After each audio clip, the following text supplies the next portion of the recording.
Broadcasting from the sands in Bastia St. Kitts. This is Win FM. And welcome to our premium morning show.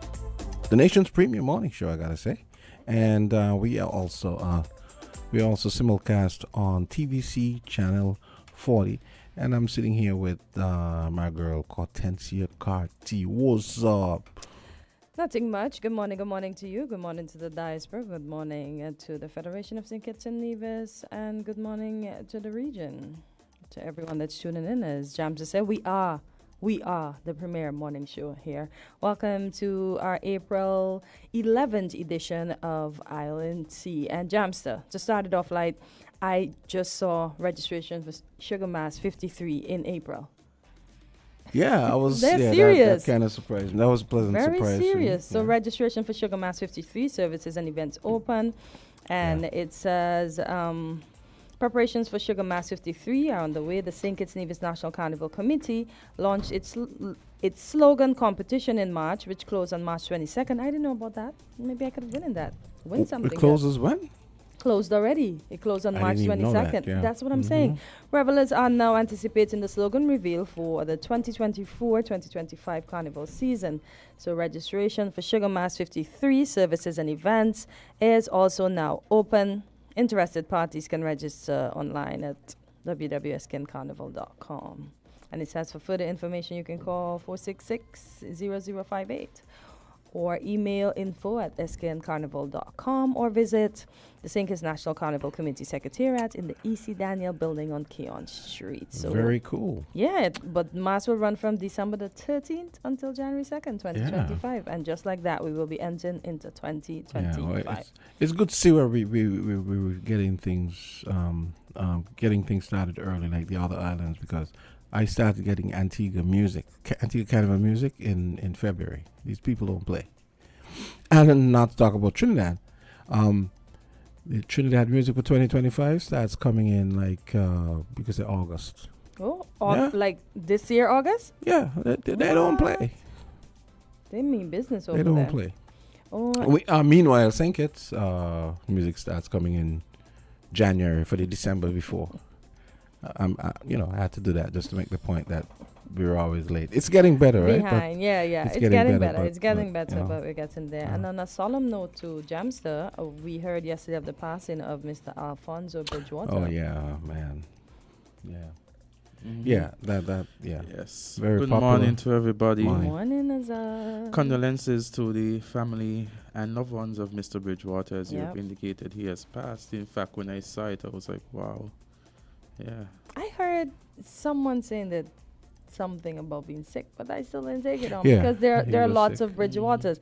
I didn't understand that it was the Bridgewater. Yes, he was sick. And he has been around in the face of sports for some time. I recall even as a child, someone in primary school seeing his face and seeing him associated with sports. Yeah. And so it felt like he was involved in sports for a lifetime. And then, of course, he was, you guys know he ran the Solid Waste Management Corporation for a lot of years. Yes, and he was the president of the St. Kitts Olympic Committee. And when I saw this, I also thought about the late Mr. Lloyd Lazar. I'd be like, wow, a next good sportscaster has left us. Yeah. Oh, boy. So empathy, sympathies to his family, friends, and everyone that he touched in life. One of the things I always liked that he did was he always spoke truth to power. I remember when he used to host the Solid Waste program, right? He used to, this dude used to, apparently, I don't know if you guys know that, I think the Port Authority collects an environmental levy that goes to solid waste for, buying garbage trucks and stuff. And apparently there was like a protracted period when the money hadn't been turned over to them, and he would come here and he would kind of like turn ish up, like, well, we're still waiting on our money. And was that his show, Talking Trash? Or Talking Trash, okay. So, I recall the he was never afraid. Talking Trash. And I like that. Because, those people over on Church Street think they're gods, so it was good that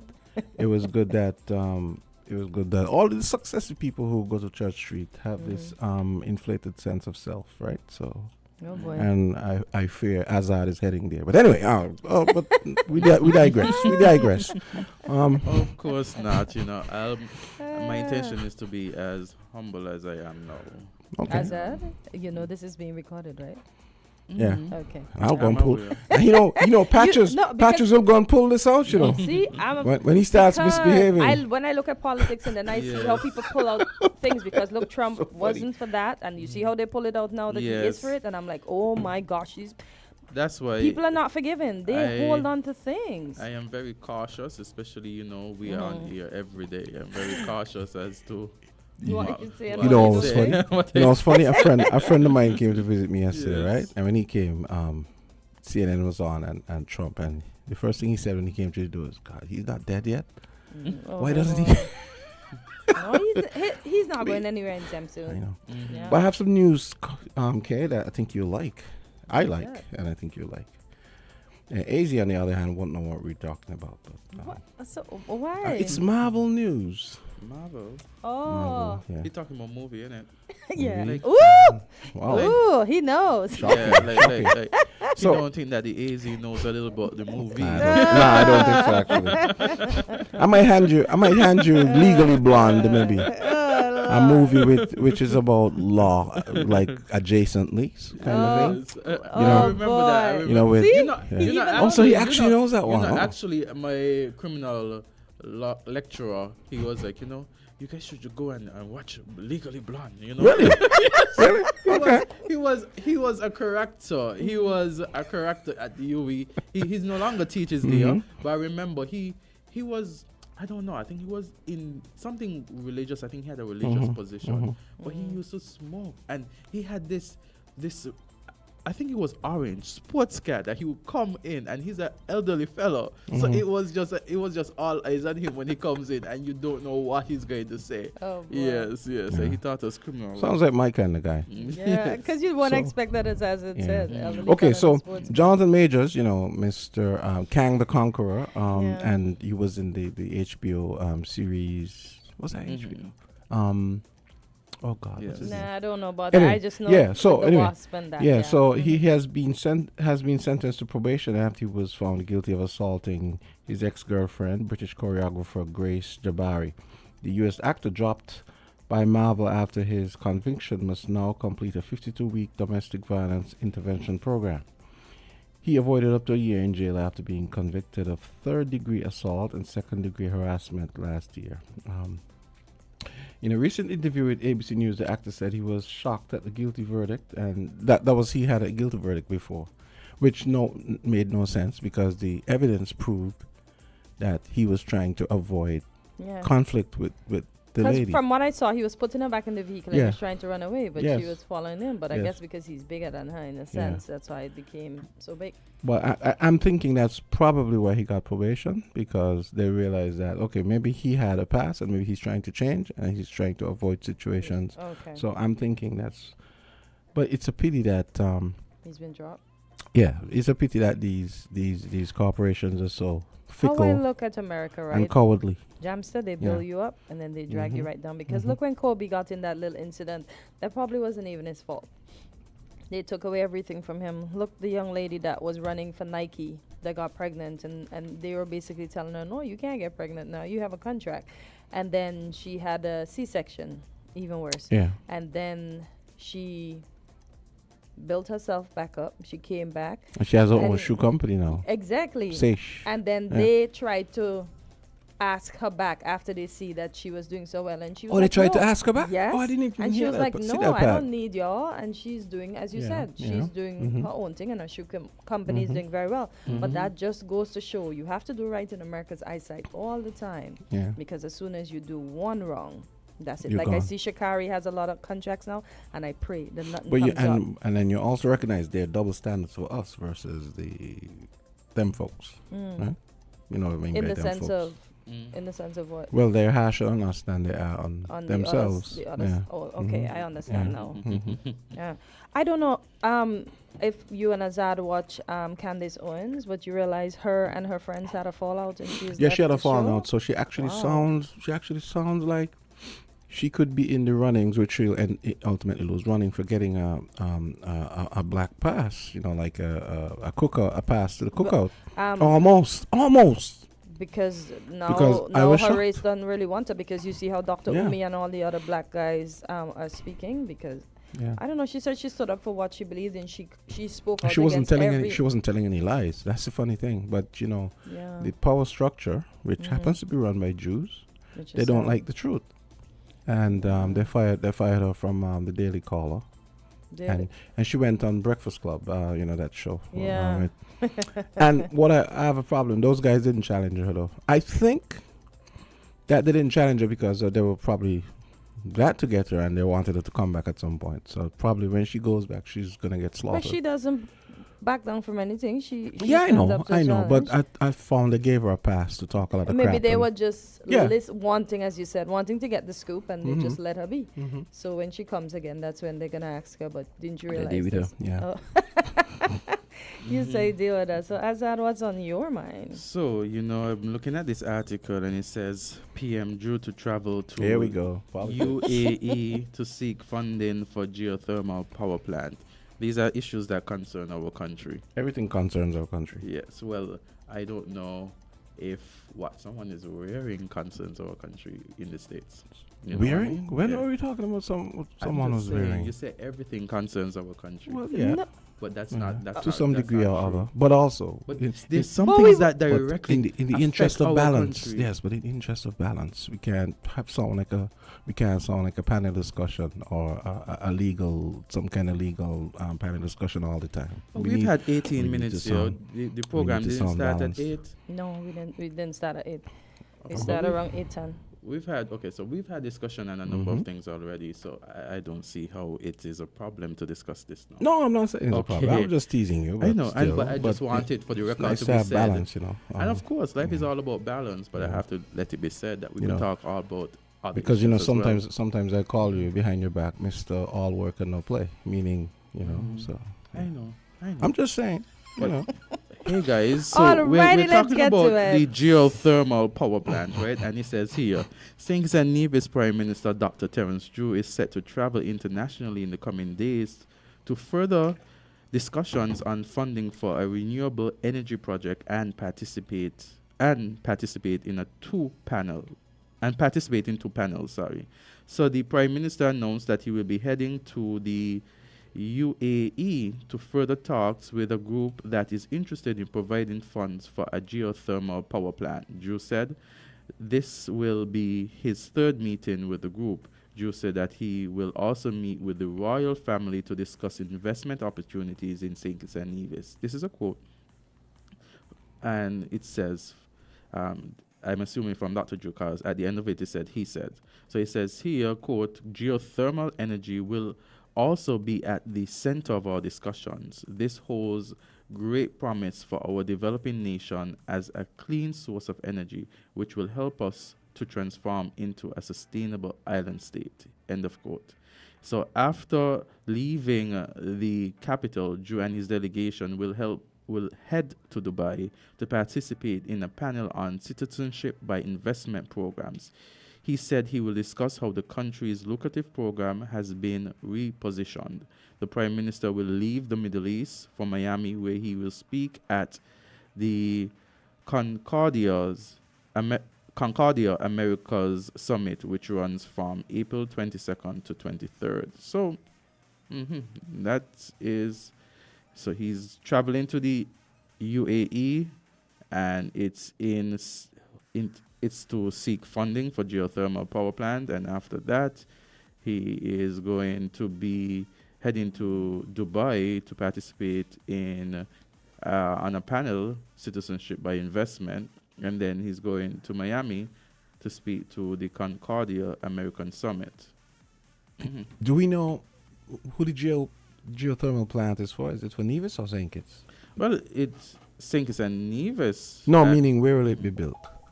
Because I I know Nevis has arrangements in place Yeah. with Caribbean Development Bank for the one there. So, yeah. and then I was also told, I could be wrong. Mhm. Someone can call us and tell us that our our geothermal potential is not as easily accessible as Nevis. So I'm wondering. So I think it's for the one in Nevis. So I assume that because he is the Prime Minister of St. Kitts and Nevis. Okay. And we have heard where the Premier of Nevis has said, that the federal cabinet has lent support now to what is happening. So I assume that the talks would encompass, based on previous discussions, St. Kitts and Nevis, even if it's just to speak about Nevis, which is part of our federation, and he is Prime Minister of St. Kitts and Nevis. Okay, well, that's good. I'm just hoping that I don't know, maybe it's a leverage seeking thing, because but then the thing is, the Caribbean Development Bank loan is guaranteed by the St. Kitts and Nevis government, so I don't know. It could be that they're thinking, well, if we can not have to pay for it at all, that might make it better for down the road in terms of the actual electricity costs being much cheaper.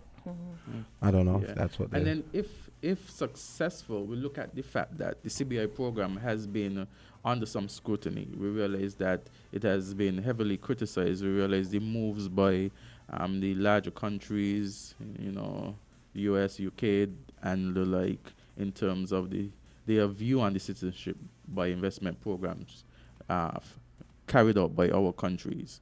And so we understand that there is going to be need for us to diversify. There's going to be need for us to ensure that we have mechanisms in place if the day comes when, we are not doing well in that area, the CBI area, or to a point that we can't get the profits, not profits, but the revenue. Then we have to look at other avenues to get revenue to the country. So Azard, you are on the path in politics, and maybe one day being the Prime Minister. If the CBI program goes bottom up, what have you thought about that, and what you can put in place? Because we basically only have tourism as it stands, and oh boy, to me all the islands are offering the same thing. Nobody get me, I'm just saying what I see. And we don't have sugar anymore. So what will we have if CBI goes bottom up? And I think that is why plans are put in place now. And I think, if I'm not mistaken, there was discussion from the Nevis and indicating that the profits, if not the Nevis end, there was discussion by government indicating that, the geothermal and its potential would yield well for St. Kitts and Nevis. So I think that is why the Prime Minister is heading there. We have a caller? No, I was saying that kind of makes sense. Yeah.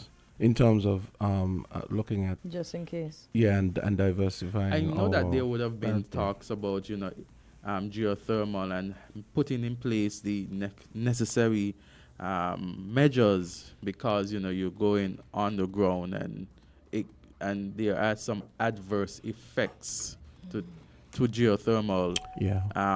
To small earthquakes and stuff. So, those kind of things. Yeah. So it's not as, it does, you have to know what you're doing. When they do fracking in the States, in some of the areas where they do fracking, you know what fracking is, right? No. It's this fractional mining thing where they use high pressure water and they force it down through the rocks, and it cracks up the rocks. So fractures the rocks, and then they extract the oil or the natural gas. And sometimes I remember there was a period there, maybe like 2018 also, 17, 18, 19, where it was causing little earthquakes in some areas in the States where they were doing it. So so I imagine that's something that could be an issue here too. But can we go back into sugar, if we were to? Well, you remember, I don't know if you heard that idea I pitched. I felt like we call Sugar City and we don't have anything to show for that name right now, right? We do. We have the cane right there just looking at us. So here's what I thought. Just don't produce sugar. Here's what I thought. I said this on Voices a few weeks ago. Why can't we have a smaller sugar plant? We have let's say 500 acres for sugar, maybe 1,000 acres for sugar, right? You have a kind of you set up the sugar plant like a sort of tourist attraction, where the sugar plant is directly maybe in the middle of the cane fields, so everything is close by, and you have the tourists come and you sort of set up a diorama of how the old sugar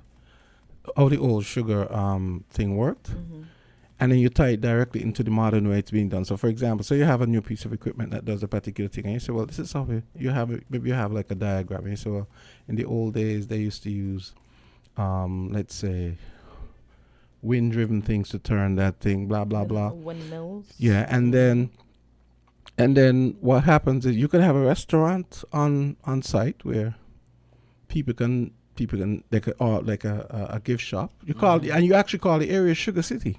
Okay. And you produce your sugar and you sell it at a premium price. So the fact now that you're not doing it on this huge scale, it's like small scale sugar. You can sell it at a much. For example, if you're marketing it to tourists, and of course you'd also be providing sugar for the local market, which you would obviously sell for less. But the tourists, I mean, think of it. You go to Jamaica and you buy Blue Mountain coffee and all that at a premium. You go to a lot of these fancy places, fancy coffee places, Java in Sumatra and so on, and the coffee, you buy it at a premium because, the Javanese coffee is very popular. And so it's the same thing. So you buy a pound, maybe 2 pounds of sugar, a kilogram of sugar for much more than, but people know you sell it as being healthy and blah blah blah, Then you also have you could probably have distilling facilities there as well, where maybe somebody could decide they're going to do their rum, or you can sell the molasses to the other rum producers on the island or in the region who might want it. You have T-shirts. You could get mugs that say Sugar City, coffee mugs, travel mugs, that kind of thing. Okay. So I still feel like we can do enough sugar just for us, and then we sell a component of it at a premium to the tourists. Because we need to start thinking about things. And the scenic railway could actually take you to. The scenic railway could actually take you to Sugar City. Right? So you're saying to have so based on what you're saying is basically as a feature of tourism, we enhance the tourism in product by ensuring that tourists have something to look at and taste and sample. So it's a tourist and industrial facility at the same time. Okay. Something like that. Okay. So the enhancement of our tourism product. Yeah. Also, we could look at maybe tourism in different aspects. We could look at sports tourism, medicine, absolutely, medicine tourism, where persons come here for different things in relation to healthcare. But we have to get our healthcare up. Yeah, up before we can do that. Yeah, call. You said I was looking at you, right? By the way, we're supposed to have Cromwell Williams and the water department team coming up here. But let's take this call in the meantime. Good morning, Miss Henry. Miss Henry. Hey, good morning, Kortensia. How are you doing, darling? I'm good. You? Oh, you're giving God thanks. All right. Praise, honor, and glory. So we got some rain yesterday. Tell you all, keep praying for the rain. Yes. Send on the rain. Yes, don't bother with the sanctimonious part. The Bible says, humble yourself. Humble mean, well want the rain. Okay. Yes. Yes. Mr. Politics, cattle well want the water. Now, have you been following a similar incident in Barbados? Barbados? Yeah. Tell us. Barbados had closed some of the sugar factories, just like in Guyana. They are unprofitable. What they have done now, and it is in the news and went into Parliament, what the government did. They turned, I don't know if you want to call turn over one of the factories, or one of the sugar estate, to a private investor. I think they provide them some, I don't know if it's concession loan or whatever. So the people are now able to restart. Now, in St. Kitts, one of the problems with the mortgaging of our land was this sugar factory, sugar industry. It accounted for maybe over 300 million of the debt we had, because it was costing us at least 50 cents per pound to make the sugar, and we were only getting 25 cents per pound. Now that is unsustainable. start with. So the only way you could do is like what Barbados do. The private sector would do what they have to do to curtail price. Okay. Cost, when the government have it, well, not making any money, but they're hiring people. Okay, Miss Henry, we're gonna have to leave it there. We have Cromwell Williams from the Water Department here, and we're looking forward to a very informative discussion, and in which we'll take your calls as well. And we want to welcome Cromwell to Identity. Good morning, Cromwell. What's up? Good morning, Jamster. Good morning, Jamster. Good morning, Azard and Kortensia, and to everyone else in listening to Island Tea.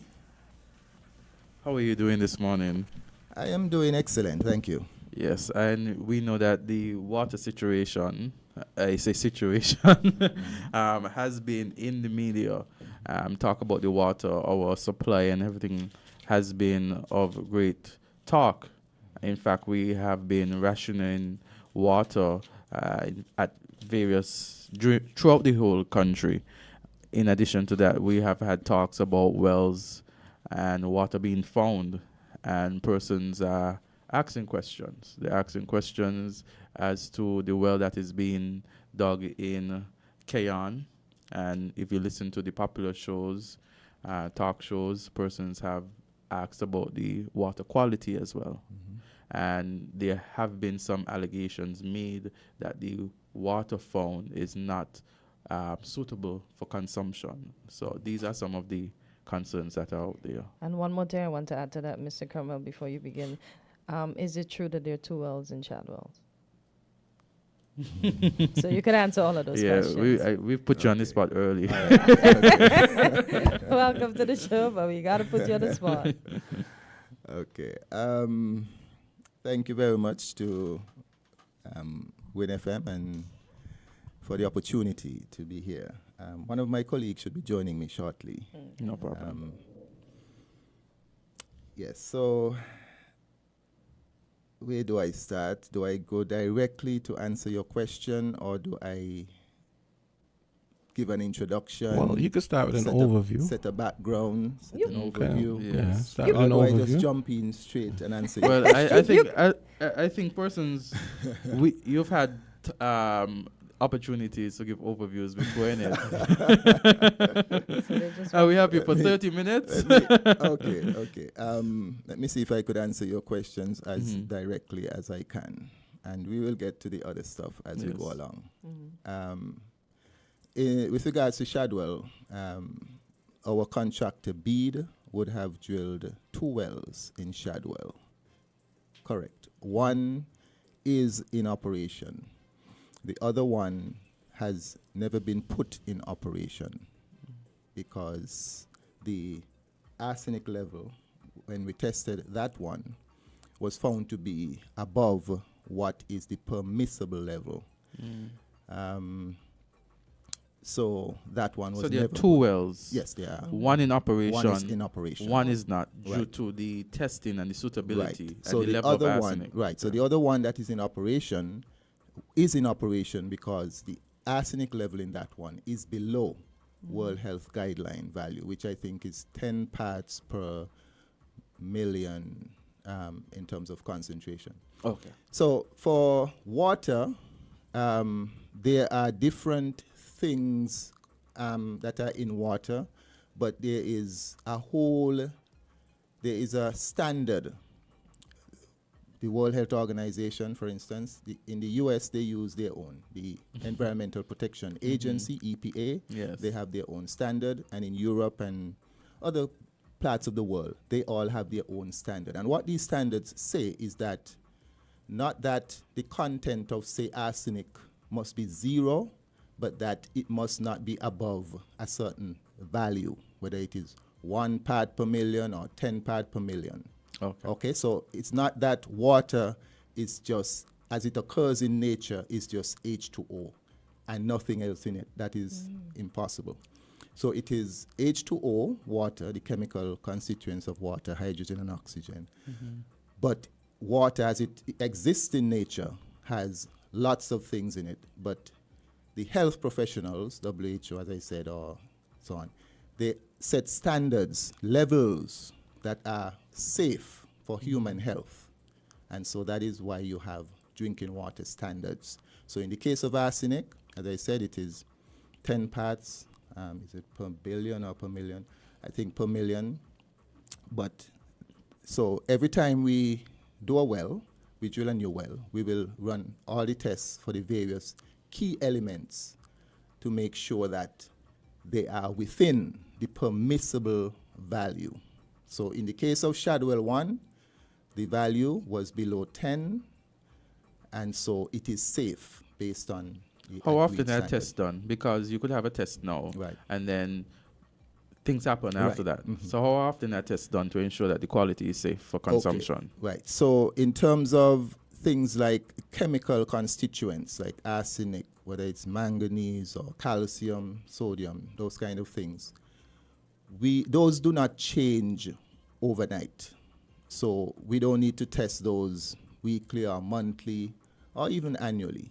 But at some point, you should periodically test for those things. What we test the water for monthly, and the Ministry of Health does that test as an independent surveillance of us, the water department, is things like the bacteriological content and so on. So they do that test monthly. But things like the elements, the amount of elements, we can do that maybe every couple of years just to make sure that there's no change. Question: we know water is vital and is used for consumption as well, even though a lot of persons still use purified water.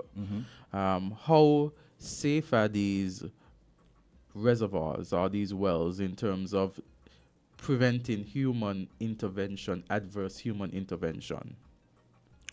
Well, the wells themselves are fairly safe in that they are fenced, Okay. they are secured,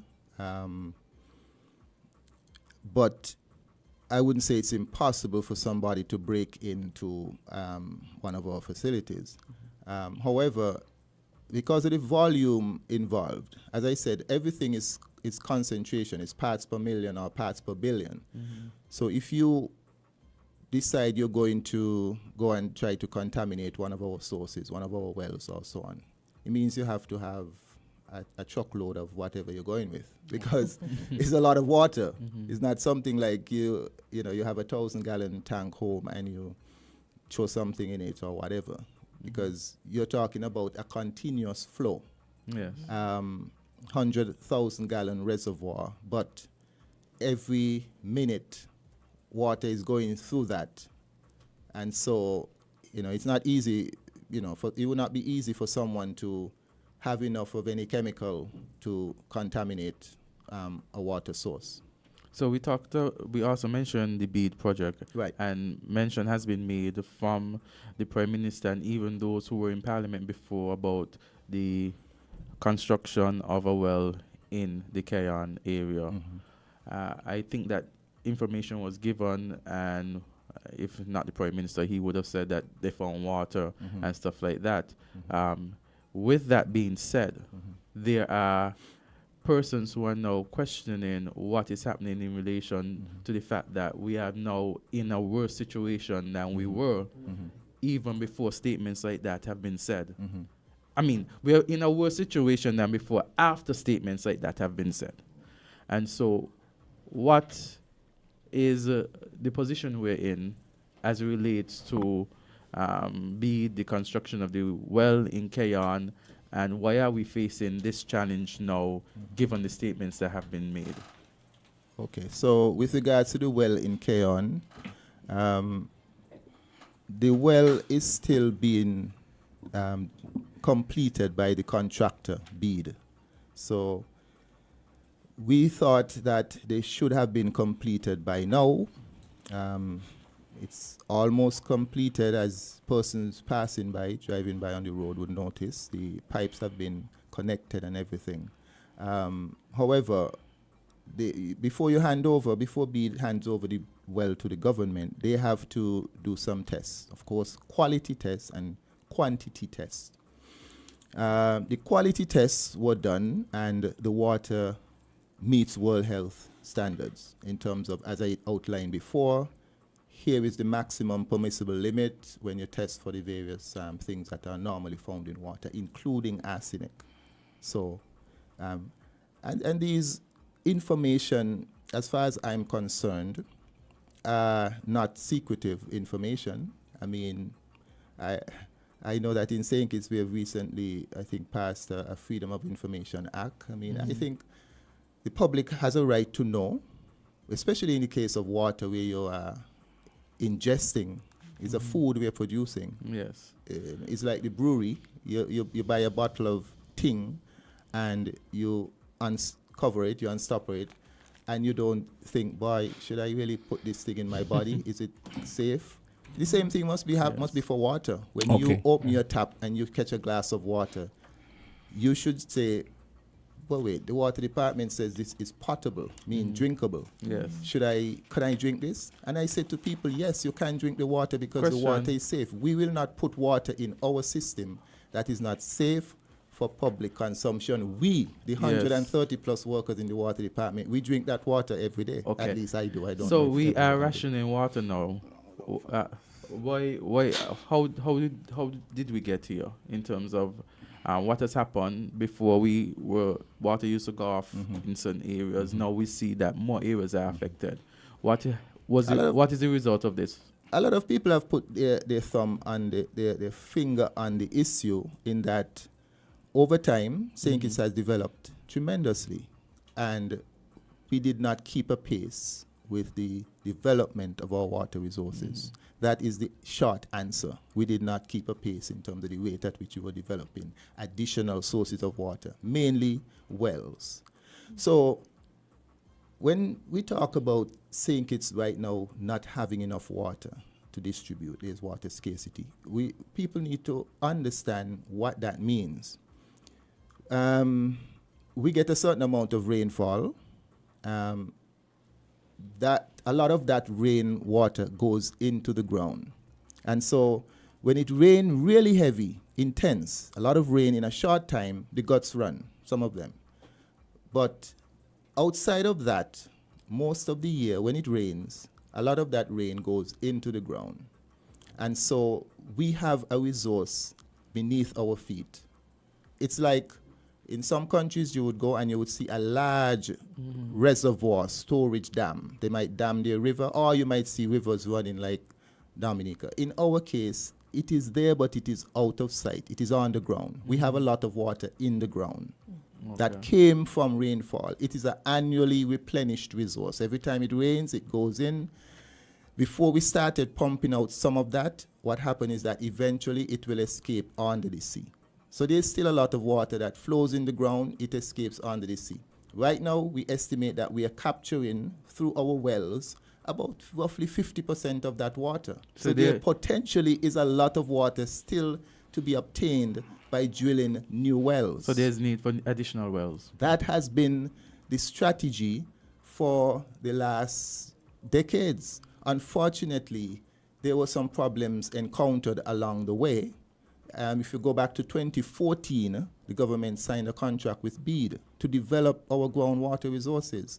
That contract encountered some problems, to the best of my understanding, about 2017-18, thereabout. And so that contract, as I said, developed some problems, and BEAD's operation, their drilling was stopped.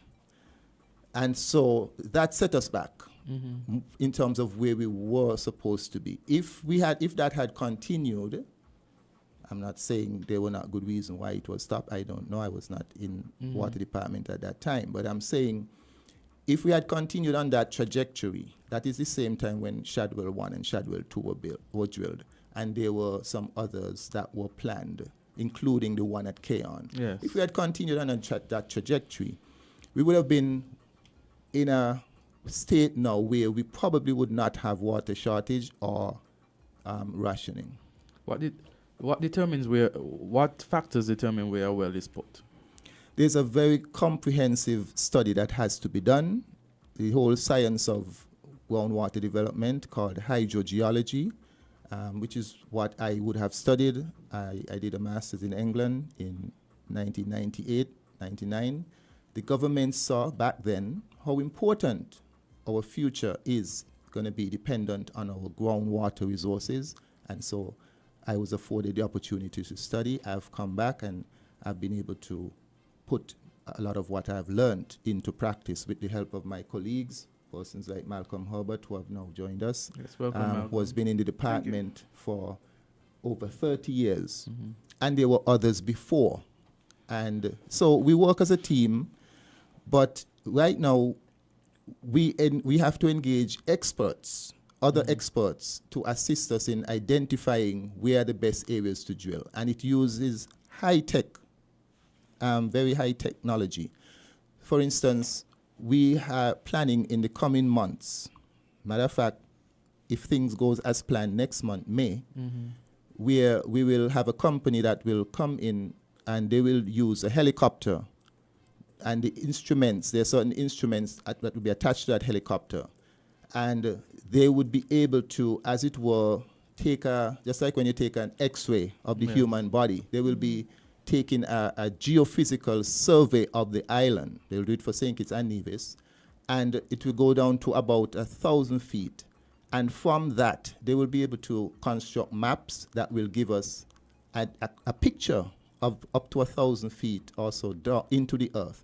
And that would allow us to see the geophysical setup of what is in the ground. Cromwell, could I ask a question? You had they had a LiDAR exercise here last week. Was that for another ministry? Or Yeah, that was something separate. Okay, so then they're coming back to do it for water department specifically. Yes, right. Okay, so in relation to the bid, we have the well being done in Keon. You say it's completed, it's just going on through testing. Right. Okay.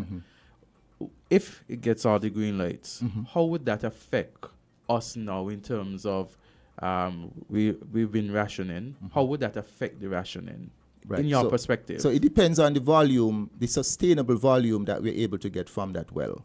BEAD, before they drilled the well, based on their studies, would have done a prediction. They would have said that, based on what we have seen from the geophysical survey and other assessment, that this well is going to be able to give us at least 600,000 gallons per day. That was their prediction. Now that the well is drilled and they have to do the test to see what actually happens, because you predict that based on certain assessment doesn't mean that is what is going to be.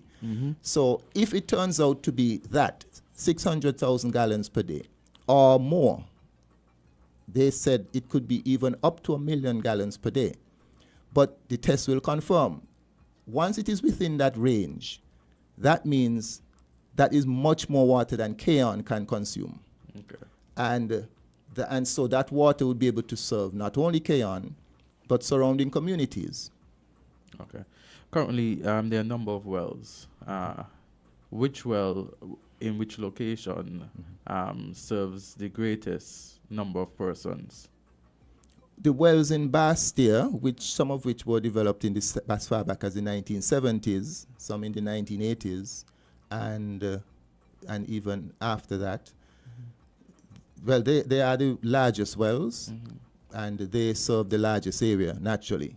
But we have wells, we have about 28 wells scattered around the island. So, for instance, Sandy Point is served by one well, located at Sir Gillies. Yes. That well is about 250 gallons per minute, and that well alone is what supplies Sandy Point. There's one in Old Road too, right?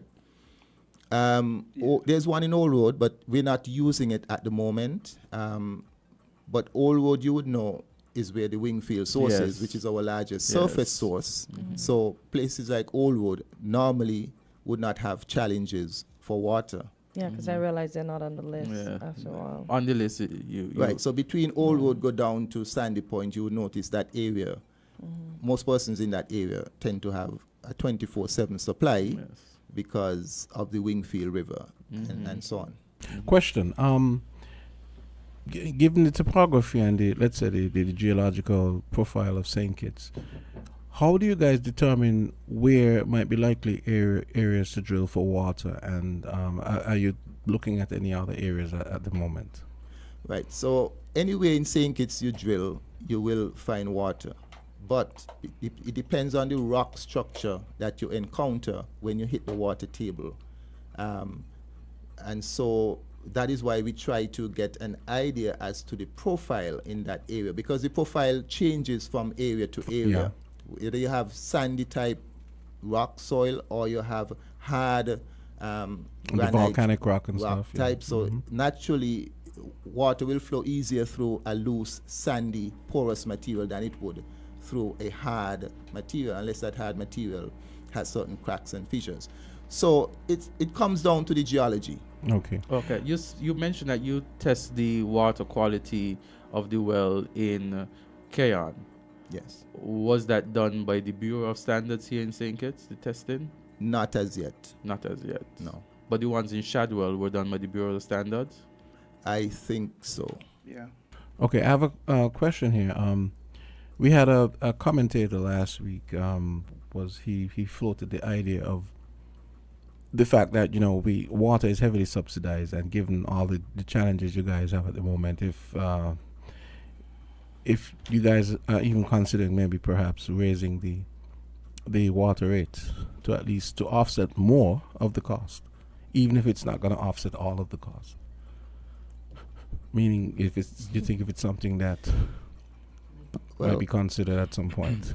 At some point, I mean, it is the last time the water rate was increased was in 2001, which is 23 years ago. And naturally, I think it should have been raised a long time ago, because the thing about water rates is that you must use it as well as a means to force people to conserve. There's no question about that. That's just good common sense and sustainable environmental sustainability. You indicated that the Bureau of Standards did not as yet test the water in Keon. If not, then who did? And if not yet, why not? Okay, so normally the contractor, while they are drilling, will take samples and they will send them for testing. They are sent, most times, BEAD will send them to a company, a recognized lab in the US. That has been the practice over the years. Of course, there is absolutely nothing to prevent us from verifying and cross-testing any results that BEAD present to us at the end of the day when they hand over or before they hand over any well to us. That's absolutely our prerogative to accept or to say we need to just verify whether we use the Bureau of Standards here or we use another lab overseas. It's our prerogative to test and verify any results that BEAD hand over to us. Okay, 8:55. If you're just joining us, it's Cromwell Williams, and we have another member from the team. Yes, Mr. You want to Herbert introduce is pretty yourself? quiet over there. Yes. Good Morning, Sil. morning. Good morning, all. My name is Malcolm Herbert. I'm presently clerk of works at Water Services Department. Before I was the clerk of works, I was the inspector for the groundwater divisions, which basically deals with all the wells throughout the island. But I was fortunate to be promoted to look at a wider scope of work within the department. Okay. Cromwell, I have a question for you. Yesterday, I had a caller posited the idea of he was wondering why, for example, if you have wells that have brackish water, if it was possible to have a point source desalination unit, like a small unit, that just deals with the brackishness in that area. I mean, I know it sounds easy to me, but I imagine there are a lot of other engineering and geochemical things that have to be taken into consideration. But that I thought it sounded like a good idea. I was just wondering if that was something. It is a good idea. It is quite feasible. It is something that has been done in other places.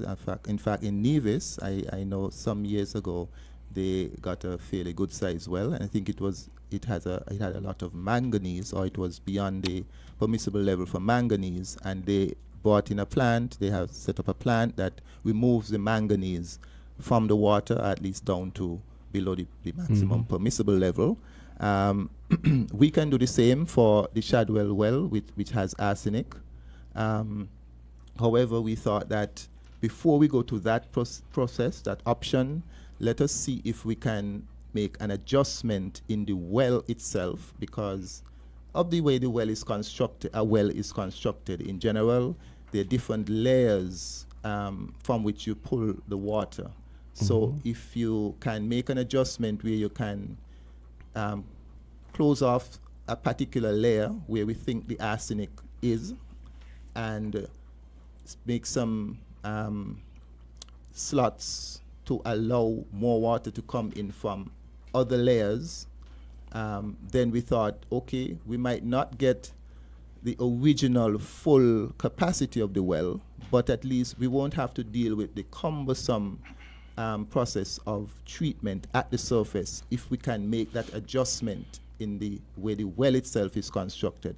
So that is what we decided to go with as a first option, to see if we could make the adjustment in the well itself. Okay. And so that way we don't have to deal with a plant, constant energy, constant disposal of the byproduct and all that. So Okay. So We have a call here. okay, caller. Good morning, gentlemen. Good morning, ladies. Good Good morning. morning. Thank you for coming to the public this morning to make a presentation and to clear up some issues that are still outstanding.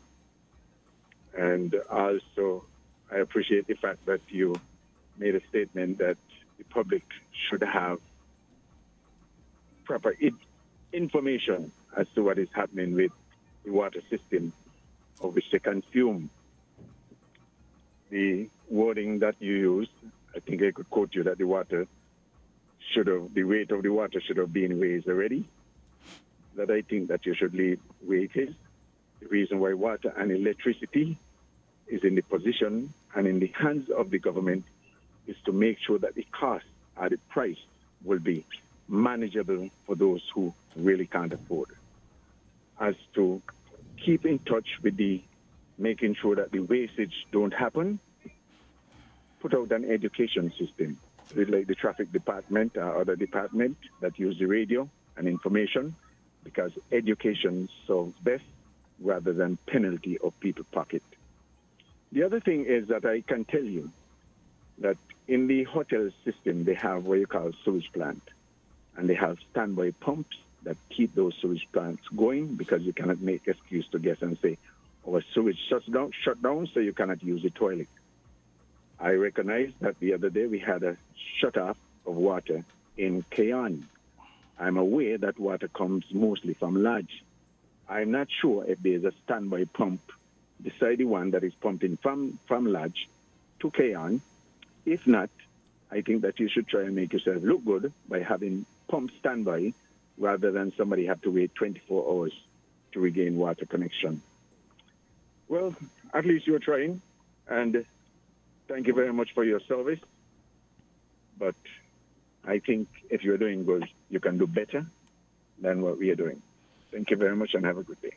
Cromwell, Yeah. could you tell us a little bit? Well, first, I don't know. I had to step outside twice to open the door. Can you tell us when the can? Give us at least a ballpark time for when the can well will come online, and two, give us a little rundown on the desalination plants and when those are due to begin and when they might finish. Okay, so the Keon well should have been online already. We had some technical issue in terms of the pump that BEAD would have procured. The pump that they brought in, Mr. Hubbard, you probably could put it in better terms, but basically there were some problems with the pump. They had to reorder a new pump. I think that pump has arrived on island this week, to the best of my knowledge. And so I believe that in a couple of days, maybe as early as tomorrow or next couple of days, they should be back on site completing the pump test, the test to determine what is the safe, sustainable yield for the well. Once that is determined, and we do some further quality tests, then it should be ready for service. So I would say it could be as early as maybe a week or two from today, or it could be outside of that. But I cannot commit completely to any time because, as I said, this is still BEAD's project, and they are the one who has to complete everything and then hand over the well to the government. Okay, we have another call. 2 minutes after 9 o'clock. Go ahead, caller. Yeah, good morning, man. Good morning to everybody there, man. Good morning. Yeah, I just wanted to point it out to say thanks to Carl for pointing out that there was 2 wells indeed up at Shadwell. And then a couple of quick questions. One, a caller sometime before asked the question, can water be made? And me personally, I wanted to find out from the gentleman there, seeing that the well is being long awaiting to be commissioned. When that well gets commissioned, would him and the government officials be making a toast with the first water coming out that well? And another question, to boost the public's confidence, people have been talking about the quality of the water. Is it going to be all left up to BEAD to do the testing? And if there's an independent company that's going to test, would that results be made public so the public can get that confidence in drinking that water when that well is commissioned? And that's it for now, man. Thanks. Thank you. Before, because I had a question in relation to in conjunction with the last question that the caller asked, is there going to be independent testing, the Bureau of Standards? Because from knowledge, persons have said that it was the Bureaus of Standard, if it's correct, that found that the arsenic level at the Shadwell 2 pump had been too high. Okay. And so why isn't the Bureau of Standards again hold that. We have a call being on the tested, line. being used to test the water quality now, and not the company doing its own self-check? So you can address the 2 callers. We have a call, so you can address the 2 questions after. Go ahead, caller. Yes, good morning. We realize that the Water Department are pursuing various methods in terms of giving us water. There's the drilling, the surface collection, I guess, and now it seems to a push to desalination. Have the department established which is probably the best or cheapest, most cost-effective method of getting the water? And in terms of the desalination, I noticed that I think our one plant is supposed to be in the Bastia Harbor. I wondered why was that site chosen based on the fact that, so much of our sewage and so on ends up in that harbor, as opposed to the other site over at, I think it's Canada or Connery. I just wondered why that site was chosen, seeing that it's I would imagine that certainly, yes, it's going to be relatively more prone to contamination, I would think, having to extract from there where there so many ships and so on. I just wondered about that. Question you asked about the testing, the water testing, quality. right? Independent testing. Yes, the Bureau of Standards specifically. Right. So we will make sure that the water before it is put online is it meets WHO standards. In the past, as far as I'm aware, BEAD would have done the test, as I said, as a contractor, and it's not BEAD that does the test, but a lab, usually a certified lab in the U.S. or would persons be able to know the lab? Yeah. Well, in the first instance, we can perhaps arrange for the results to be sent directly to us from the lab. Or we can as well use, whether it's the Bureau of Standards or any other, as I said, second lab to verify. But we will make sure that we are 100% certain that the water quality meets the WHO standard, which is what we operate by. There is no question about that. The public must be convinced and must be assured that we will not supply any water in our water system that we are not 100% confident meets WHO standards. Okay, we have another call. Caller, go right ahead. Britain. Hey, go ahead.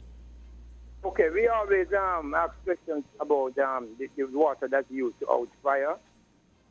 Can there be a source, especially for that do not have to dip into the source of water people use? We'll hang up on this. In terms of the fire services, well, all over the world, the normal procedure is that you have enough water supply in your system to allow for firefighting. So basically, but the fire services, I think, also have some contingency plans, which I think involve, if they have to use salt water, if a fire is somewhere close to the coast and they have to use salt water, the seawater, I think they also have some contingency plans for that.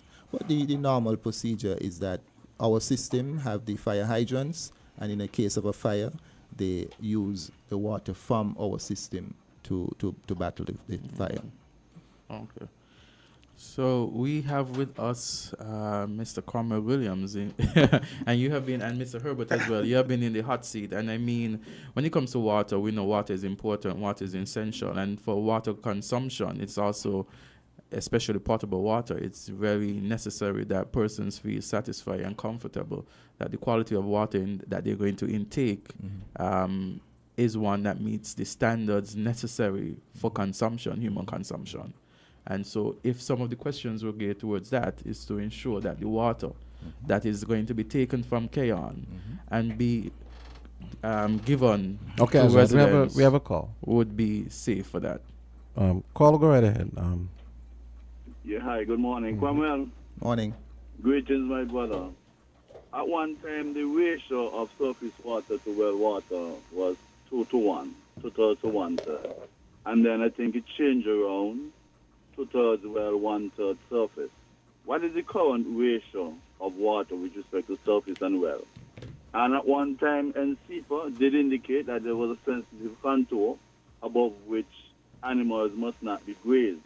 And that got out of hand at some point in time. How is that being managed right now so that you would not have contamination going down into the Wingfield area by the catchment? Okay, the first part of your question, about 2/3 of our water, at least, comes from wells. The other third is from the surface sources, the Wingfield, Franklin source, Keon River, etc., Green Hill River. With regards to restrictions, you mentioned about animals grazing at higher levels. Normally, the intake for these sources are at a very high elevation, high up in the mountain, and usually you won't have animals grazing in that area. But it's something that we have to constantly monitor. I know that we've been told that there's an emerging issue of wild pigs, I think, in the Wingfield area, and that is something that we will try to work with other departments of government, forestry department and so on, to see how we can rise to mitigate that challenge. It's 11 minutes after 9 o'clock. Kortensia had to leave, and we're joined by our other host. This is the beautiful Chef Rich. We have another call. Caller, go right ahead for Cromwell Williams and Company. Yes, good morning, guys. Yes. Morning. Yeah, Carl Brown here, and good morning to the listeners home and abroad. Mr. Henry, in Buckledge, just behind the hospital wall. What you call that there? A catchment, a reservoir, or what? That's the feeder tank that supplies JNF. Yeah, as a farmer worker there, and I see it still happen because I go to the hospital at times, I still see it happen. You always have tons of water running down the hospital drain. Why is that? And that's been going on for years. Are you suggesting, Carl, that that tank is overflowing? Or you just don't know where the water is coming from? The Buckley people should be able to tell you about that. And that's always been happening for many years. You know the drain there by the morgue, it come down that drain. Well, if it is that that tank is overflowing from time to time, we will take a look at it, because generally we try to have a float valve which should automatically close off most of our tanks. So we will look into that to see if, in fact, that tank overflows. Yeah. Yeah, and another question. Do we still give water to many of the story ships them that comes here?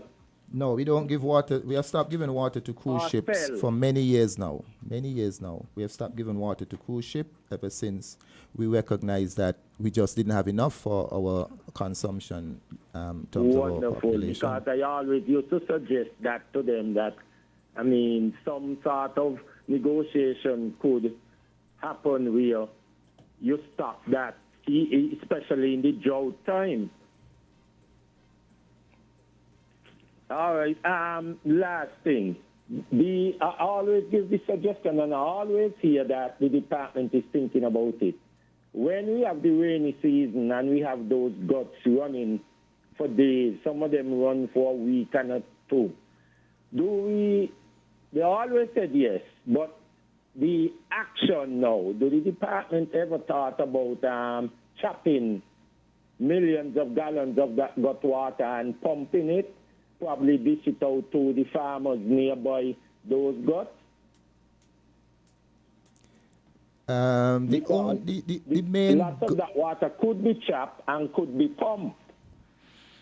It is not impossible, as I've said, but sometimes you have to look at the cost benefit of doing something too, right? The benefit of it versus what it would entail in terms of cost and so on. So it's not something impossible, but like I say, when you do the cost-benefit analysis, it just might not be the better way to go. But it will be something good because it would be eliminating lots of the farmers crying they don't get no water to their farms, and some farmers' charges and negotiation could work out are gone. Okay, Cromwell. I don't know if you... Yeah, go ahead. I want to make a plug for on another side, the other side of the coin, because a lot of times people look at the side of the coin that they see, which is we are not supplying enough water. We are not supplying enough water. We need more water. We need more water. The other side of the coin is how we are using water.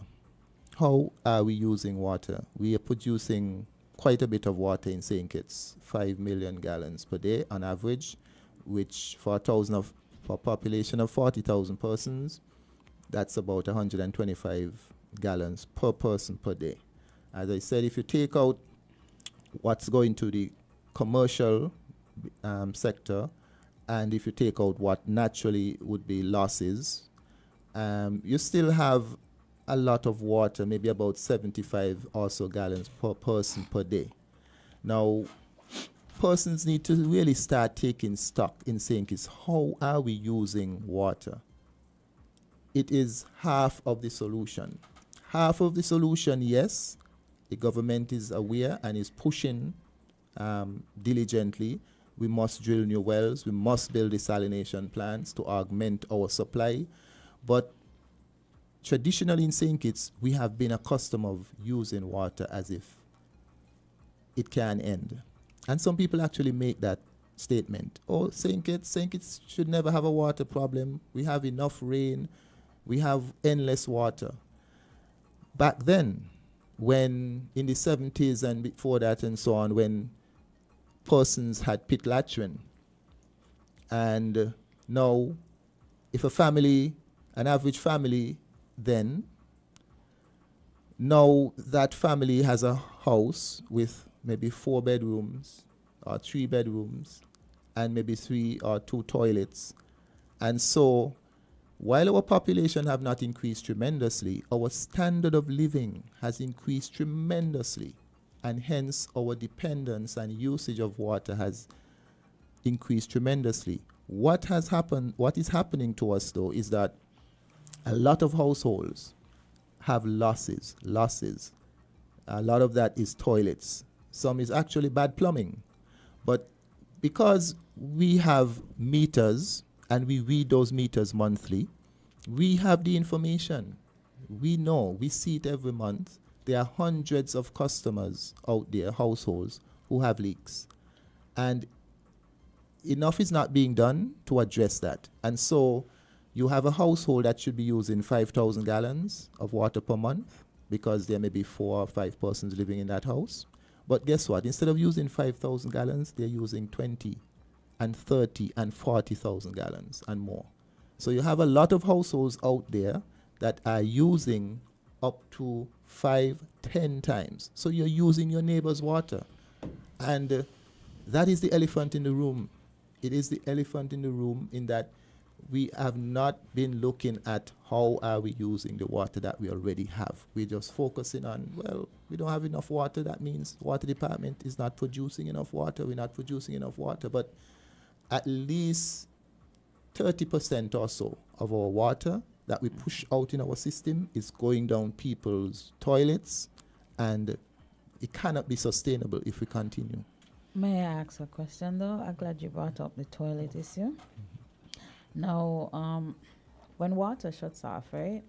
Especially in the area where I live, because it's off so much, I never have clear water. It's always white, like literally foam. I know that's air.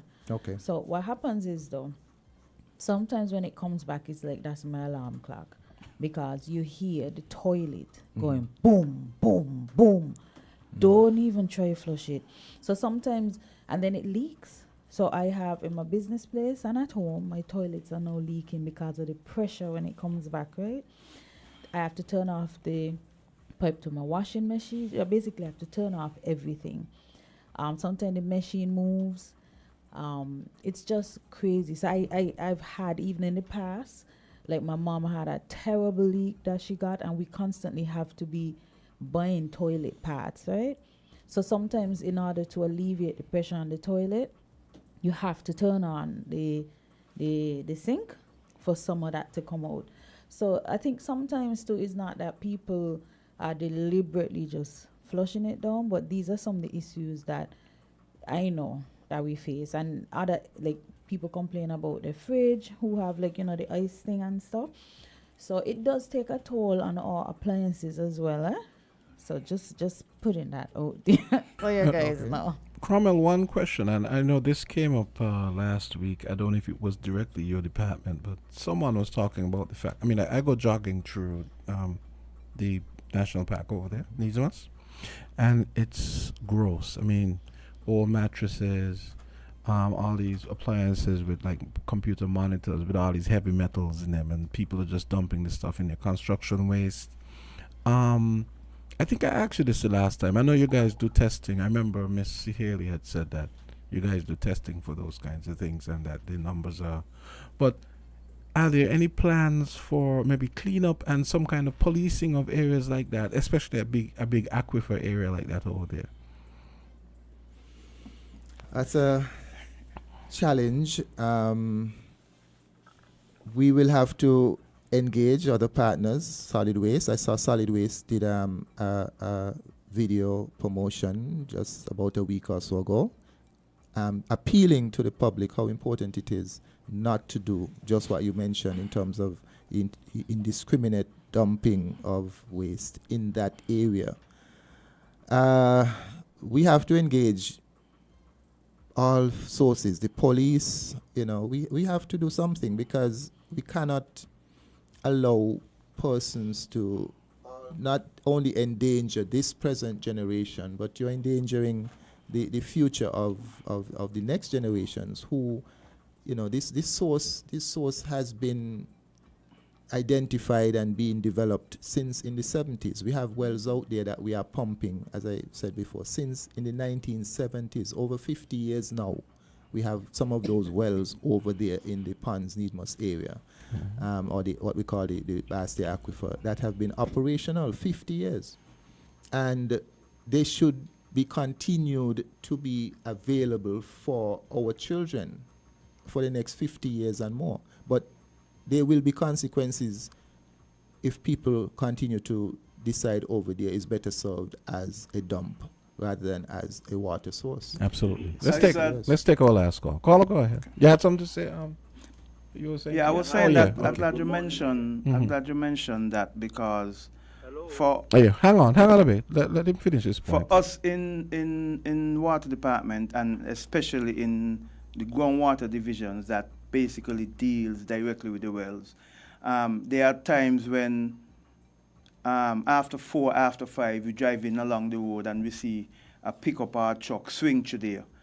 And that's after our regular working hours.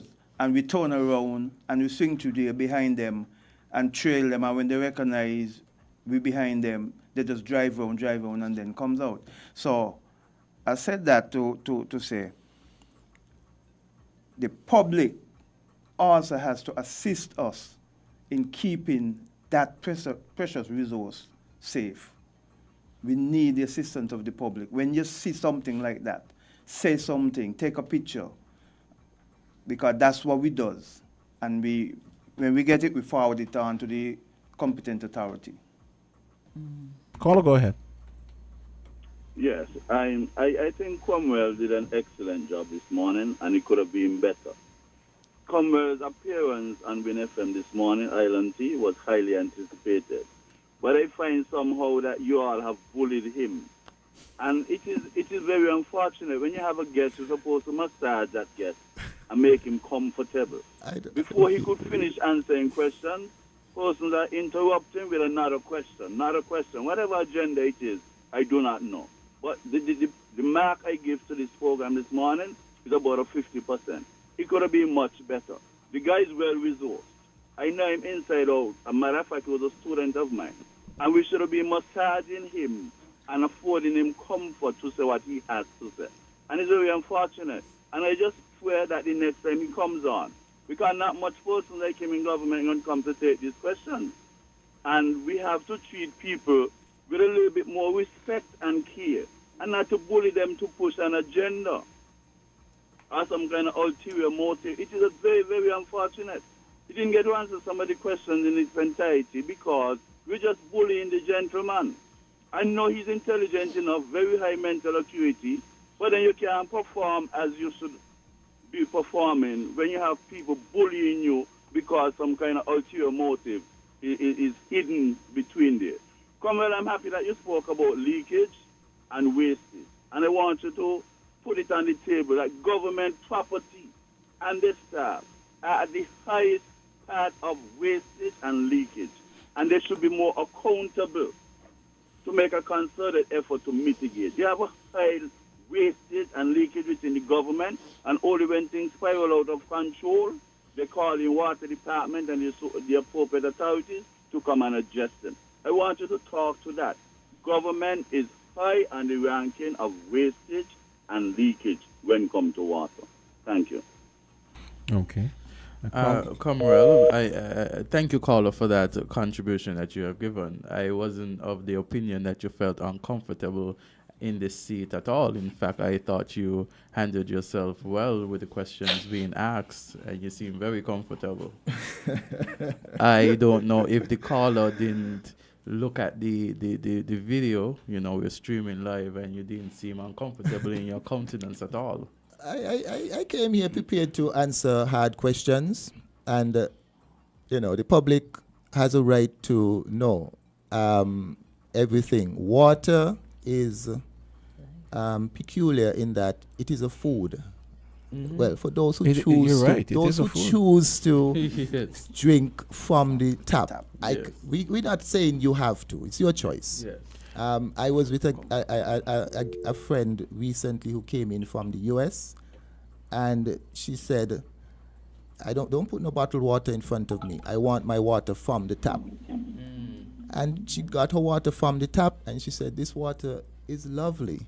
And at the end of the day, it's a free choice. Whether you want to trust the water from the tap, it's your choice. But we have a mandate. We have a water quality division in the Water Services Department, and their responsibility is to make sure that the water that we put out is safe and potable. Means you can use it in your kitchen if you want to cook, to cook with, to drink. Cromwell, whatever. There are lots of in speculations. the interest of public engagement, I'll take one more call because a Right. lot of calls are coming in. Yeah. So go ahead, I think caller. I don't know if you know what the caller asked, Hello, though, good so you morning. could perhaps answer what he asked. He made some comments, but he asked a question as well. Good morning. Good morning. How are you doing? Hello, good morning. Good morning. Good morning. Good morning. We could hear you. Yes, to everybody there on the panel, it's so good to have this program because it's really terrible with this water shortage. You know what happened? They just intend to, interesting about build houses.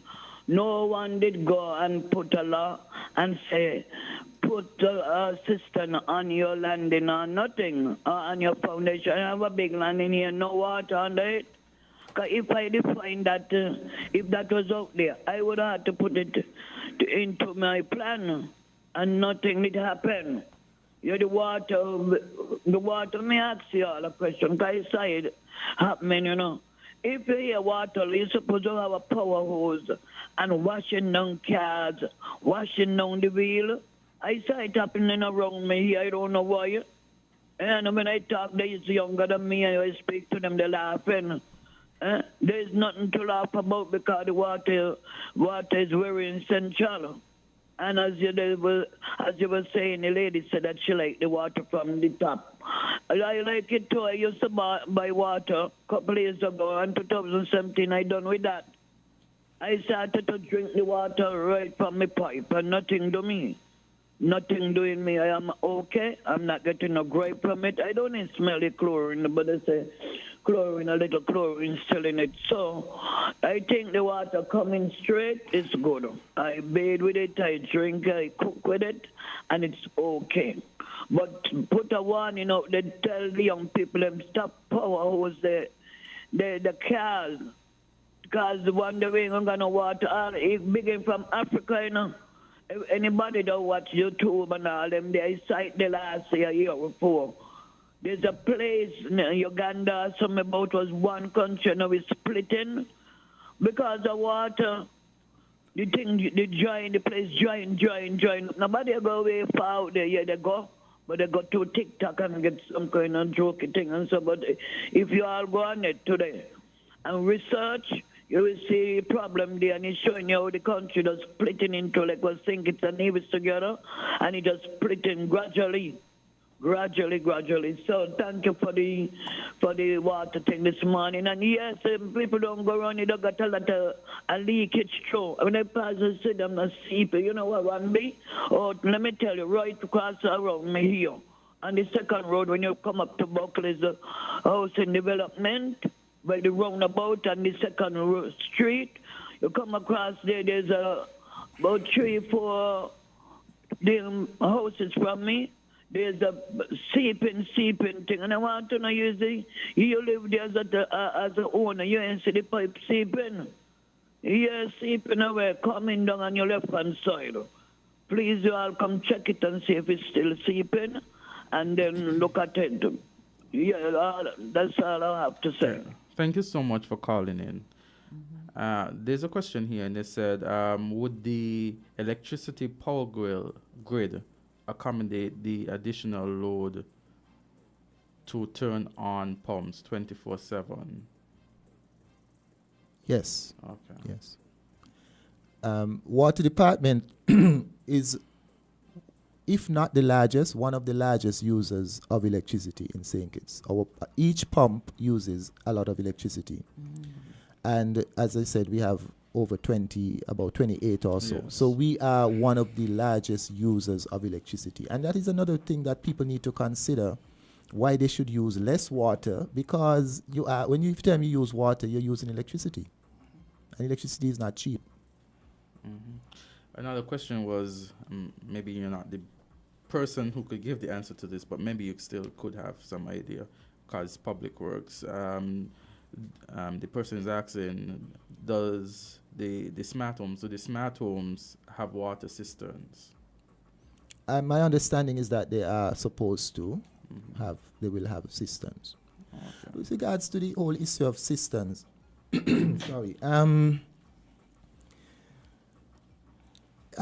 persons have been back and forth. Why don't government mandate that every home built has a cistern?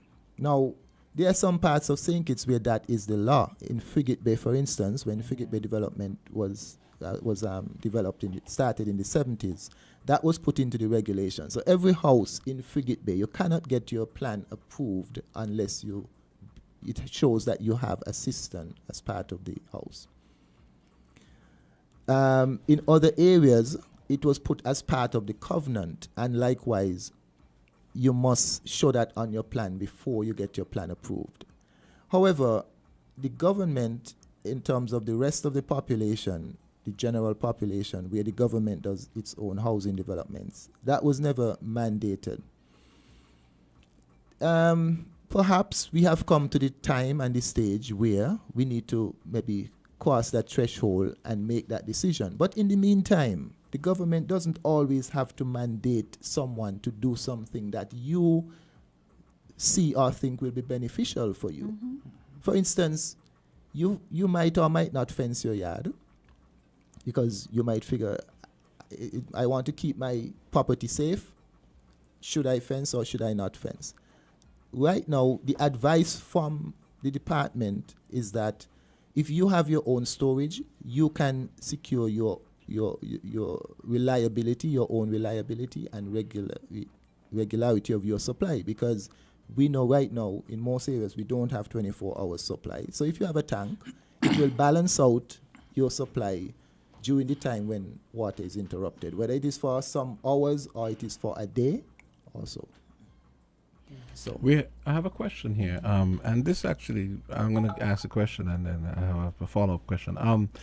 Companies that sell water, where do they get it? I mean, we know where it comes from, but go ahead and ask the question. But then let me give you my follow-up question. Local companies, of course, get their water from the water services department. Yeah. But there's some companies, supermarkets that import water. Yeah. But there are a couple of local companies. Both in St. Kitts and Nevis, they get their water from the. I'm glad this person asked this question, because yesterday I was having a discussion, I think on Island Tea about. I was just trying to think of outside the box ways to deal with the water problem. I wondered if it wasn't possible to have, and this is a variation on that idea talked about having a small desalination plant at a pump.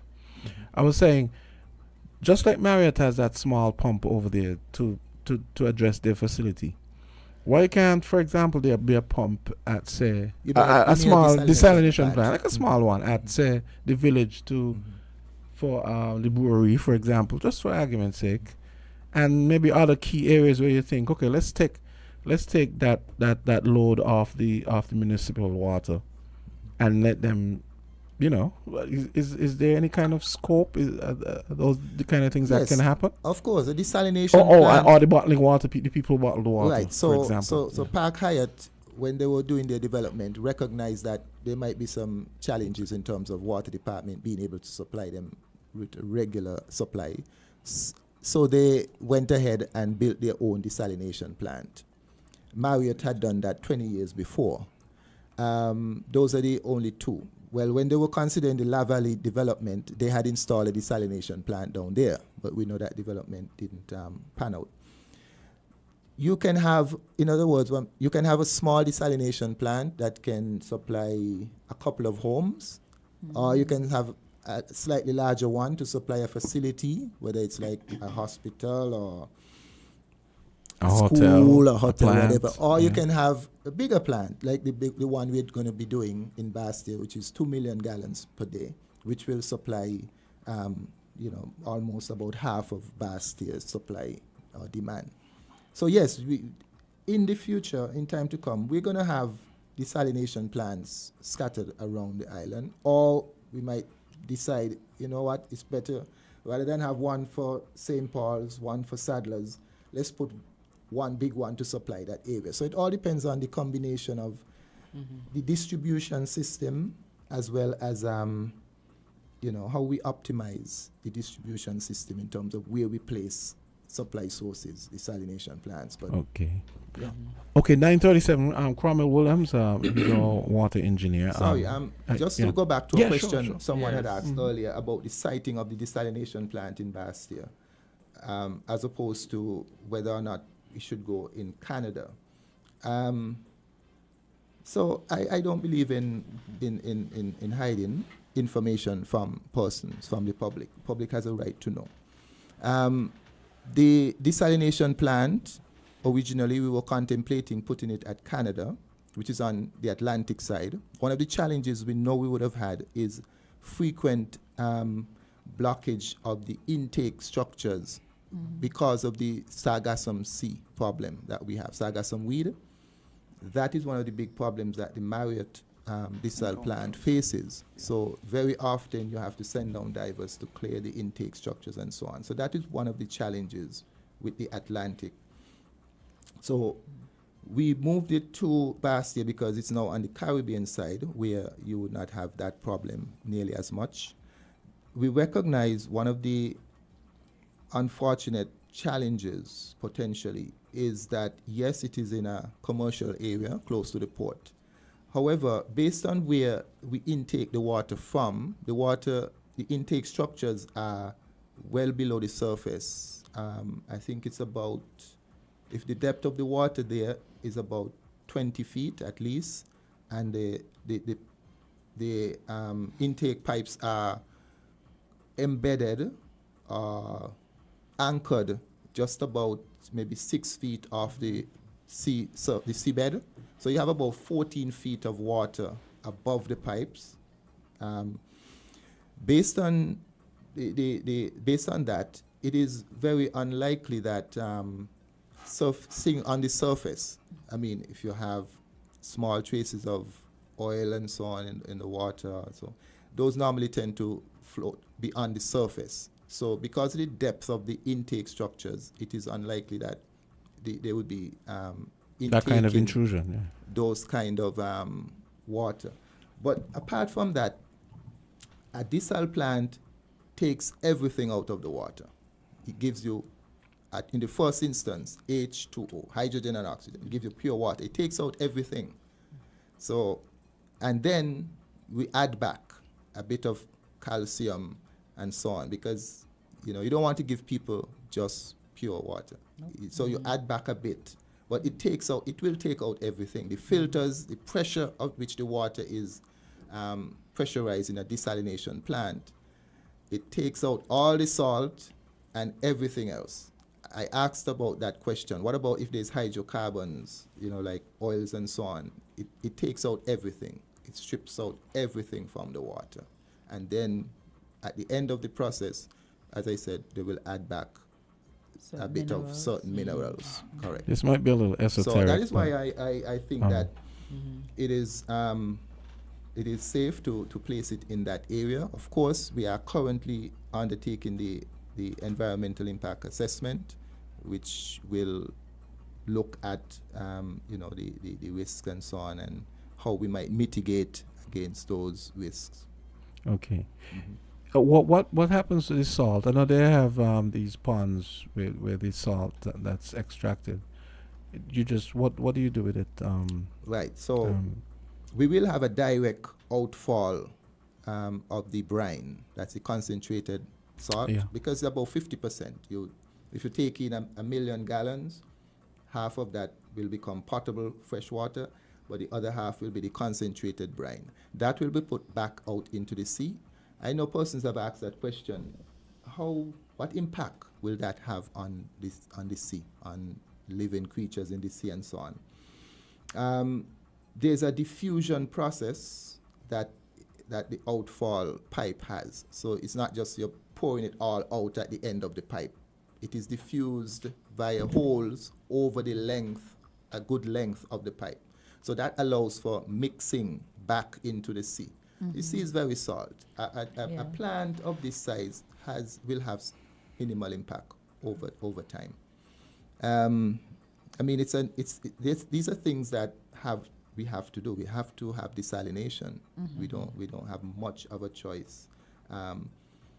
In other countries, they have plants 100 times the one we're going to build, and they manage.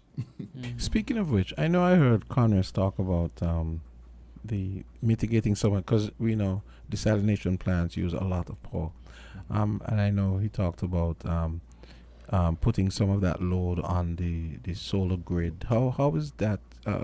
Is that something? I imagine there'll have to be a mix of power of the power source, because you probably have to use the impression I got was that they were going to try and have the solar plant set up maybe before the desalination plant was ready, so that they could put some of the energy load on this solar. Can you speak to any of that? Well, because the plant will be powered by skeleton grid, but originally we were anticipating having at least part of the plant powered, because the amount of electricity that plant is going to require. To have it solar powered would require acres and acres of solar panel. Yeah, okay. So space-wise, it is not feasible. Okay. But what we're going to do is, working in tandem with Skelec, of course, is to encourage the continued build out of the green energy solution, including solar. So we already know the one that is scheduled for the Bastille Valley area, but there are other plants that will be encouraged to be built around the island. So while we're taking out 1.5 megawatts for the desal plant at the industrial site, we can have the same amount being input, not at that location or not as a direct feed to the plant, but being input into the grid at another part of the system. It could be in the Bay, but it's a exchange. In other words, right? Okay. So you're saying, therefore, that there would be steps in place to have a desalination plant in addition to additional wells? Definitely. Yeah. That has always been, I want the public to be assured that when it comes to water development, we've always been strategic. We've had persons over the years who have studied the water system, water development in St. Kitts. I don't know if I should go into names, but there's been a long history of water development. St. Kitts water development is a success, actually. So if persons who are looking on today and saying, "Oh, but we have water problem, we have water shortage," it's a failure. No. I want the public to know that I think St. Kitts has done well in terms of managing our water resources over the years, because we have to look back, we have to go back, and remember a lot of us. Some of us can recall when we used to head water in a kit on our head, and so on. And over the years, in the 70s, 80s, almost every decade, there was some serious input into the development of water. And, if that was not done, and if there was not sort of a master plan and strategic planning, we would have been a lot worse, because we would have long outgrown our original system where it was mostly, it was only the surface sources and a gravity-fed system. So from the hills, fed down via gravity to the people. But as far back as the 70s, we were able to say, look, we need to explore our groundwater because St. Kitts is a porous island. And a lot of the water, if any of you have been to Dominica, Yes. I have close ties to Dominica. When you land at the airport, I've been to Dominica. when you land at the airport in Dominica, and you come out, what do you see? You see a river, right there. Sometimes it runs to the airport. From the airport, there was a There's long river- dirt road. There's a river. And the There's a river next to right it. there. That river flows 365 days. That river is probably about 5 times the size of our largest river, which is Wingfield. And Dominica, I'm told, have 365 of those. Wow. I mean, there's water and there's water. So in St. Kitts, Dominica gets about 3 times the rainfall that we get on average. About 3 or more times the rainfall that we get. So let's start from the beginning because it starts with the rain. So here you have another country, island in the OECS, that gets 3 times as much rain than you get. And we get more rain than other islands, Antigua, Anguilla, St. Martin, and so on. They're drier than us. We get more rain than them. So we're somewhere in the middle. And we have our mountains, which contributes to that, our getting a fairly good source of rain. But it all depends on how fast we have been able to get that water out of the ground. And as I said, there have been some unfortunate delays and setbacks in terms of the development of our groundwater. But the development of groundwater is a highly sophisticated science. Persons have mentioned it when they call into the radio stations. We are essentially skimming fresh water off of salt water. The sea continues under the island through the rocks and so on. But there's the fresh water when it rains that goes into the ground. If we overpump a well, we pull in salt water. We pull in brackish water first. It starts to get slightly saltier and saltier until, if you continue, you could pull in seawater. So there's fresh water floating on brackish or seawater. And we have to make sure that we can only pump so much when we pump a well. And the management of that over the past 50 plus years is a highly commendable feat that we have accomplished in St. Kitts and Nevis, because it's very similar thing that is being done in Nevis. So, so it's a highly commendable what we have achieved in the development of our groundwater in St. Kitts, Nevis, and it's something that we must continue to manage very carefully. Just to piggyback on top of what Mr. Williams said just now, anybody who has been following the development of water and water services in St. Kitts would recognize that there must have been a plan out, because if you recognize, they will recognize that back in the 70s, where we was basically depending on surface water.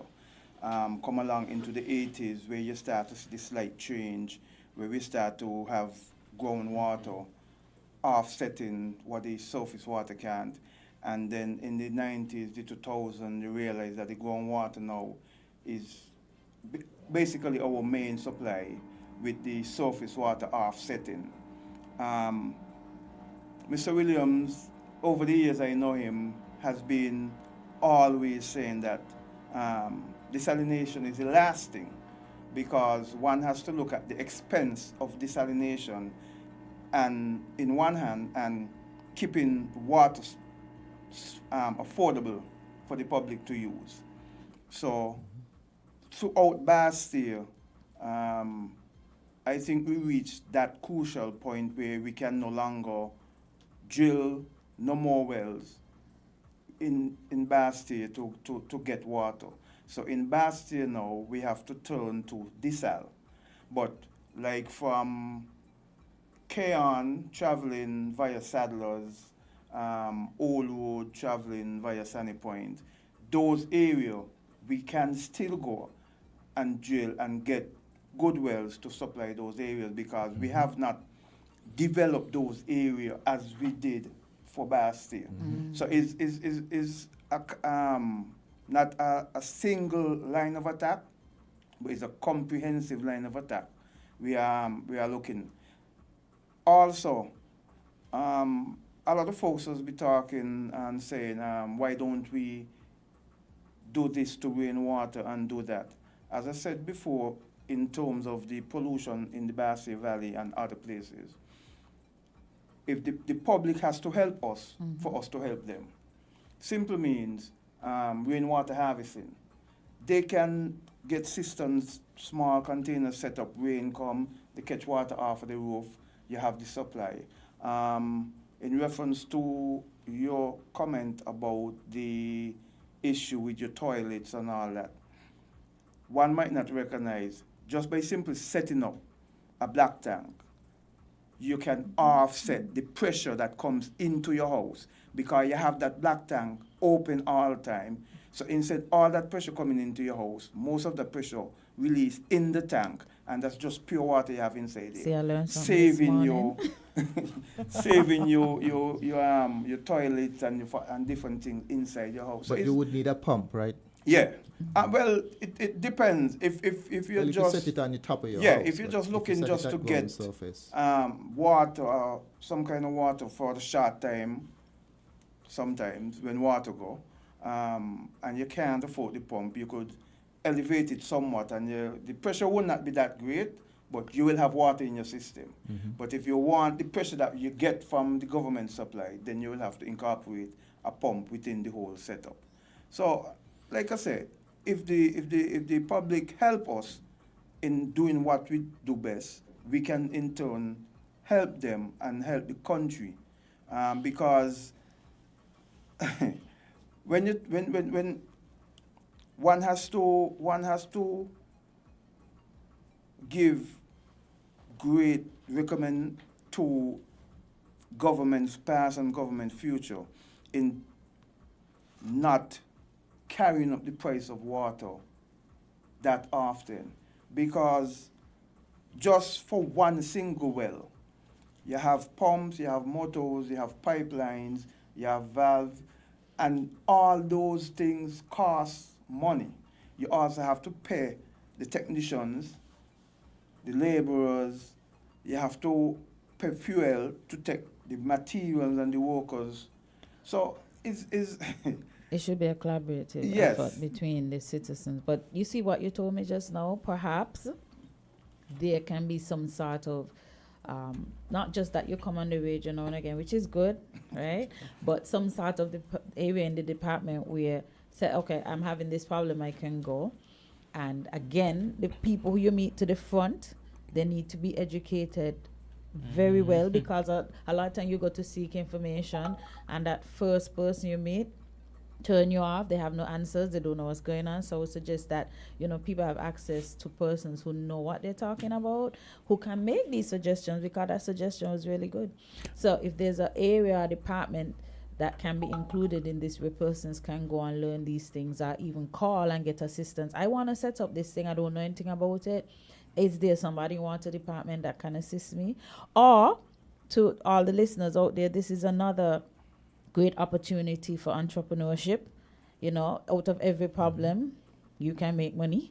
So if there are persons out there who are familiar with this area and who can liaise with the water department and be that middle person to really assist citizens in getting these things set up, I think that would help. So Okay, yeah. Okay, Cromwell, it's 9:55. I actually told you guys a minute ago, like 5 minutes ago. Like 1 minute left, but I really want you to answer these quick before we wrap up. Okay. We don't have much time. 3 things. The first one is a comment. The cistern requirement for Frigate Bay is not enforced. Even in cases where cisterns are in place, there is no requirement that it is used. And then they had 2 questions. What price do water producers pay to the department for the water they consume? And the last question is, how much does the department pay to Marriott for the water bought in Frigate Bay for use by homes in the area? Don't know if you can answer those quickly before 10. Okay, not in any particular order. Marriott, we pay on average about $30 maybe $32 per 1,000 gallons for the water we purchase from Marriott. And that is about market price. How does that fit into context? On average, the price the government charges for water, there are two main rates: domestic, which is household, and non-domestic, which is commercial, which is once it's not domestic. The domestic rate is in different tiers or steps. So for the first part, between 0 and 5,000, if you use between 0 and 5,000 gallons, you pay $7 and I think it's 92 cents or 90 cents. Let's say just under $8 per 1,000 gallons. If you use more, so more than 5,000, between 5,001 and 7,000, in that bracket, you're going to pay $9.60 for that portion. If you're using even more water than 7,000 gallons per month, above 7,000 for that portion, you pay $12. So the three rates are $7.90, $9.60, and then $12 for anything over that 7,000 gallons per month. So I usually say use an average of $10 for domestic. For commercial or non-domestic, it is a flat rate of $15. So 1.5 times the domestic. So businesses, including bottled water companies, pay $15 per 1,000 gallons. And I said we're buying from Marriott at 30 or 32. And the last thing about the systems, the fact that they're not enforced. Well, that's hard to enforce. The building board during construction should make sure that the system is constructed. But then after that, you can't really force them to use the system because they have a connection from us. And basically, they can choose to run that water into their system, or they can choose to bypass the system and just run it through their house. We've never really looked into, enforcing. I don't think our legislation currently allows us to enforce that you use your system. So what do you guys do about pools? Like people, let's say Frigate Bay, they have a pool. I mean, where does that water, that they just fill up the water from the mains? They just fill up the pool from the mains and they pay for it? Yes. Okay. Okay. Well, Mr. Williams and Mr. Herbert, I wish to thank you for being here this morning. I think we've had a very fruitful discussion. In fact, when we started at 8:30, although I know that this topic could extend to over an hour, I never thought we would have really had you for more than a half an hour. And so I really want to say thank you for coming out this morning and really giving us information. I often say without information, persons are left to speculate. And so information like this is vital. And so I want to thank both of you for coming out and answering the questions asked, not only by myself, Jamster, and also Chev, but also the callers as well. So thank you so much for taking time out of your schedule to do so this morning on Island Tea. I wish to thank you very much for affording us the opportunity. Okay, great. And we'll be calling on you. We'll be calling you a lot in the future. So. Anytime. No problem. Okay, great. Okay, guys. Okay, Thank you for tuning in to Island Tea, everybody. Yes. Hope it answered some questions. It Have a certainly wonderful did. day. Same place tomorrow. Yeah. Great.